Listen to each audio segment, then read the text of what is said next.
حضرت امام اعظم ابو حنیفہ رحمۃ اللہ علیہ، اللہ نے بڑا انہیں فقاہت والا ذہن دیا تھا، بڑی باریک سوچتے تھے۔ ایک اپیل کرنی ہے میں نے آپ سے، زیادہ باتیں نہ کریں، زیادہ ذہن کو الجھائیں نہ، ورنہ ذہن تھک جاتا ہے۔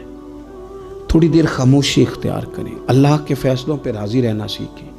مختصر سی بات کریں، محسوس ہوگا کہ زبان پر حکمت جاری ہونے لگ گئی ہے۔ اور اپنے آپ کو تھوڑا محدود کرنے کی کوشش کریں، تھوڑا وقت مصلے پہ دیں، ایک کام زندگی میں کریں، زیادہ جگہوں پہ اپنے پیر نہ پھیلائیں، ورنہ کوئی کام بھی ٹھیک نہیں ہوتا۔ ایک کریں پر صحیح کر کے کریں، سونا کر کے کریں۔ اپنی زندگی میں جب آپ حکمت کے ساتھ، خوبصورتی کے ساتھ، تھوڑے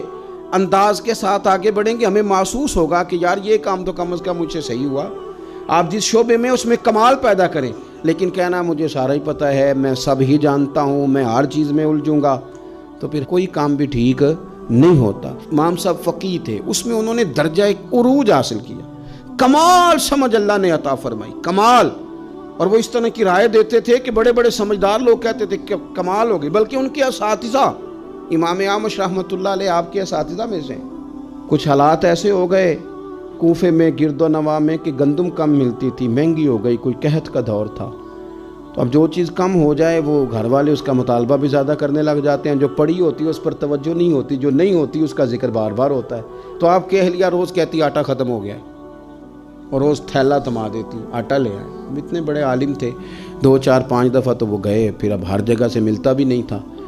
تو انہوں نے پھر تھمایا تھیلا، تو سمجھایا کہ نہ اتنا تنگ کرو، تھوڑا گزارا کرو، سب کے ساتھ ہی حالات ہیں۔ وہ پھر انہوں نے کہا تو غصہ بھی بندہ ہو جاتا ہے، تو غصے میں کئی دفعہ ہم ایسی بات بھی کرتے ہیں جو بعد میں ہمارا خیال ہوتا ہے کہ نہیں کہنی چاہیے تھی، یہ ذرا زیادہ ہو گئی یار، خود پچھتاوا ہوتا ہے، مانے چاہے نہ مانے، احساس ہوتا ہے کہ یہ جملہ تیز نکل گیا، نہیں کہنا چاہیے۔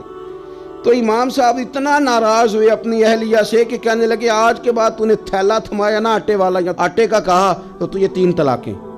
تو فارغ ہے میری طرف سے۔ بڑھاپا ہے، اتنی عمر ہے، اتنے سخت بات کہہ دی، اہلیہ رونے لگی۔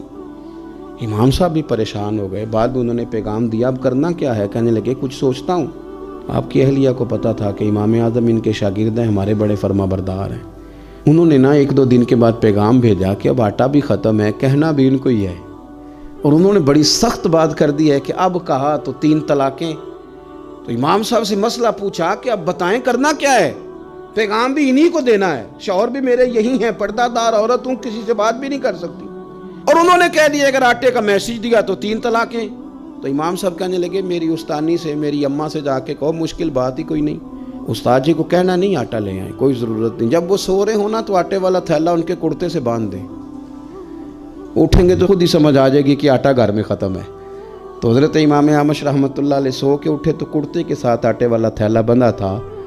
دیکھ کے مسکرا پڑے، کہنے لگے بتاؤ ابو حنیفہ کے پاس کون گیا تھا، بتاؤ مسئلہ کس نے پوچھا ہے جا کے، وہاں سے کون سبق یاد کر کے آیا ہے جو یہاں آ کے وہ ہمیں بتا رہا ہے۔